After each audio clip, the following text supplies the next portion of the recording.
Στο σόι που γράφεται και ακούγεται ότι θα επιστρέψει. Τόσο ωραία πέρασε το κοριτσάκι μου σήμερα. Να σου πω την αλήθεια, Βαγγελάκη μου, σήμερα η συμμετέρα εδώ σε ρέστα.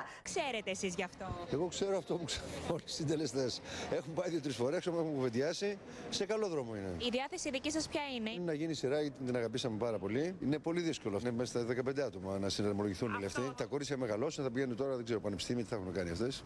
Θα βρεθούν κάποιες άλλες, φαντάζομαι. Εν πάση περιπτώσει, η διάθεση είναι να γίνει δουλειά, γιατί αρέσει πάρα πολύ.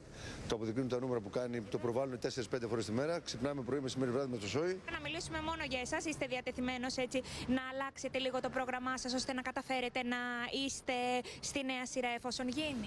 Όχι εγώ μόνο, και όλα τα παιδιά. Εγώ στο μαγαζί δεν πρόκειται να τον πάρω, στο ξεκαθαρίζω. Γιατί, Βαγγελάκη μου? Για θέλει να γίνει αφεντικό.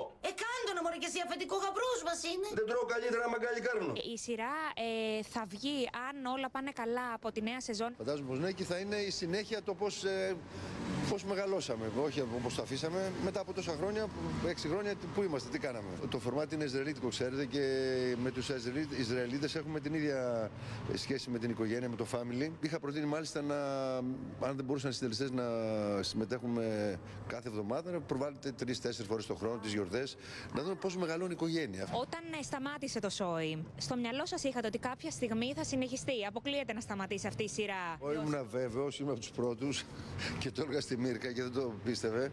Εγώ όταν διάβασα το σενάριο, είπα ότι αυτή η σειρά θα πάει 300.000 χρόνια. Και μάλιστα εκεί στα γυρίσματα που κάναμε, λέγαμε Μύρκα, εμένα ο τάφος μου θα είναι εδώ, δικό σου εκεί λίγο παραπάνω, μας ρίχνει το κοινό μας λουλούδια. Δηλαδή πίστευα ότι αυτή η σειρά θα πάει πάρα πολλά χρόνια. Το αισθανόμουν. Όταν χτύπησε το τηλέφωνο και σας είπαν ότι σκεφτόμαστε να επαναφέρουμε τη σειρά, Έχει χτυπήσει 10.000 χρόνια τώρα. Χτυπάει κάθε χρόνο το τηλέφωνο. Από την πρώτη χρονιά που σταμάτησε, πάντα υπήρχε η λογική να ξαναγίνει. Αλλά τώρα είναι σε πολύ προχωρημένο στάδιο. Αυτό έχω να πω. Σας πάω σε μια πολύ αγαπημένη σειρά.